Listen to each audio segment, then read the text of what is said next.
Pausing during speech is a simple and easy way to create effect. There are many different types of pause which can be done in a speech to create certain effects.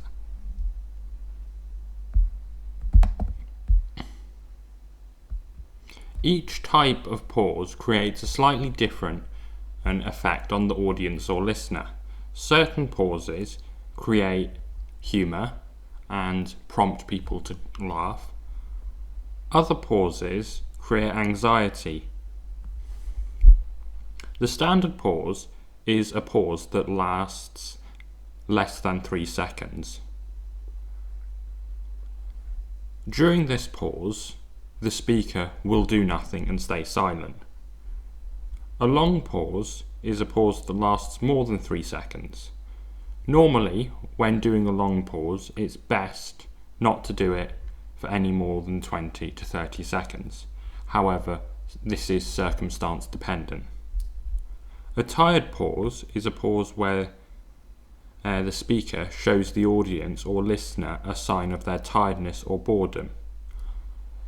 Normally, when a speaker initiates a tired pause, they look at their watch or yawn.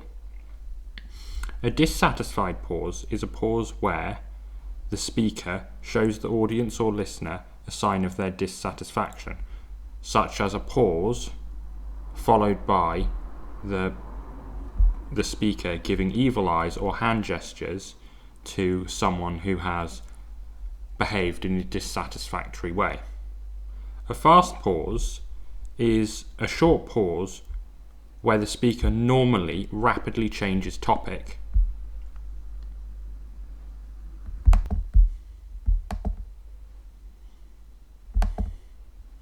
How and when to use a pause?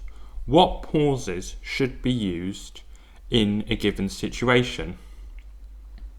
A standard pause, that is to say a pause that lasts less than 3 seconds, should be done either before answering a question, during an interview, or in between sentences. Before answering a question, it's very good to have a standard pause because pausing after the questioner has finished their question allows the attention of the audience and even the questioner to be focused on you and your answer. If you do not want the attention of the audience, doing a standard pause is probably a mistake. However, when speaking properly in public, you should always try to ensure that the attention of the audience and or listeners is focused on you. A long pause. A long pause can be very effective at the start of a speech, or if someone is behaving in a way that is annoying or rude, pausing until they realise that they should stop behaving in a particular way is a very effective way of ensuring the attention is focused on you. Normally, when someone's being disruptive, you use a long pause because normally it takes them more than 3 seconds to get the hint and start behaving themselves. I also like to use long pauses before a speech because when you pause for a couple of seconds, sometimes even 10-20 seconds after you've been introduced, the audience has time to relax and give their full attention to what you're saying. A tired pause. A tired pause is normally used when the speaker wants to signify their tiredness. So if you're reading something that is particularly boring, normally lots of speakers will show a sign that they think it's boring. And what this does is it gives the audience permission to feel certain emotions. And what I would say with a tired pause is be very careful because it can be considered rude. If you're aware that you're being rude to someone and you're doing it deliberately because they're boring, they're going on and on. A tired pause can be a very effective vocal technique, but I would always bear in mind how it can be perceived by some audience members and listeners. A tired pause is normally a pause followed by a yawn and a viewing of the watch, as I've said previously.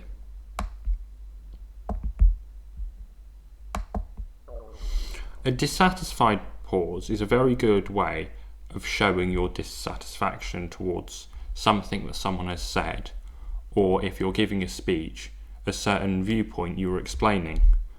Normally, a dissatisfied pause is a standard pause followed by a sigh or another expression of dissatisfaction. A fast pause, as has been explained earlier, is a pause that is fast and short, which normally leads to a change in topic. A good time to do a fast pause is if you've said something silly or something controversial and you don't want the audience to focus on the controversial statement, is leave a very, very short pause, and by this I mean a pause that is less than a second, and change topic immediately. Certain times it can be useful to be controversial and have a massive emotional impact on the audience. However, large emotional techniques when you're speaking can also be a detriment if what you're saying is particularly controversial. So, if you are discussing something that is controversial, I would recommend using a short pause or a fast pause to ensure the audience doesn't have time to get offended at what you're saying.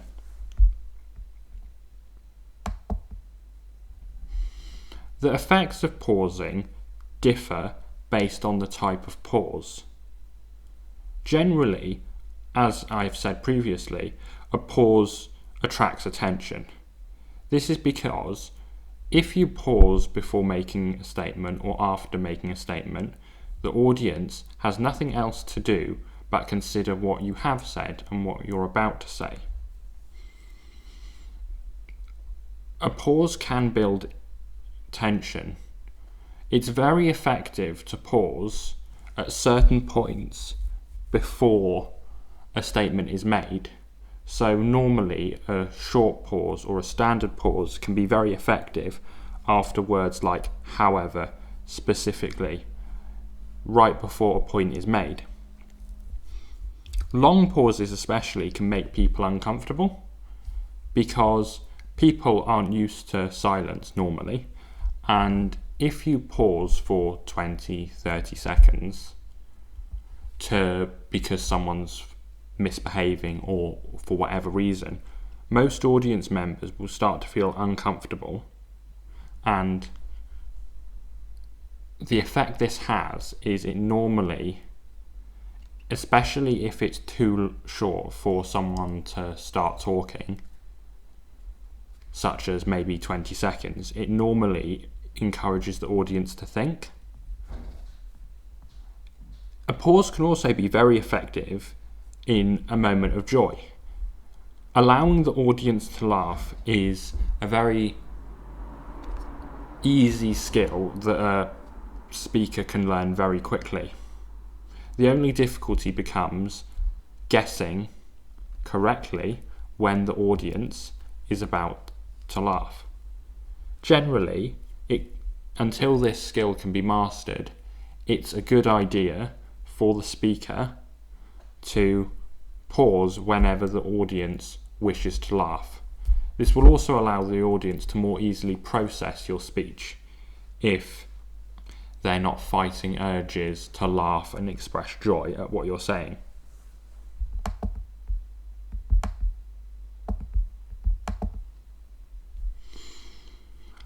Pausing is a very effective speaking technique. However, there are some times when pausing can be ineffective or even detrimental to what you're saying.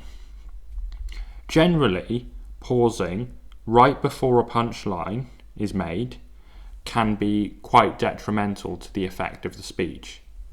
This is because normally the audience, before a punchline is made, is building emotions and anticipation towards the punchline. If you pause, especially for any more than 3 seconds or any longer than a standard pause, the audience and the anticipation the audience feels can be, and often is, deflated by the pause. Pausing in the middle of a point or midway through a sentence where a point is being made can also be inappropriate or damaging to the effect of the speech and what you're saying. This is because it sounds quite unnatural pausing midway through a sentence or midway through a very important sentence, and the pause in itself can distract the audience members, and generally when you're making an important point you want all the attention that the audience members can possibly give to be on the important point. Thank you for watching. Please like and subscribe to my Locals channel. Please leave any comments or questions in the comments box or email me. Thank you very much for watching and have a good day. One last thing, the exercises for this lecture can be found below, and they will be titled as lecture slides or lecture 4 exercises.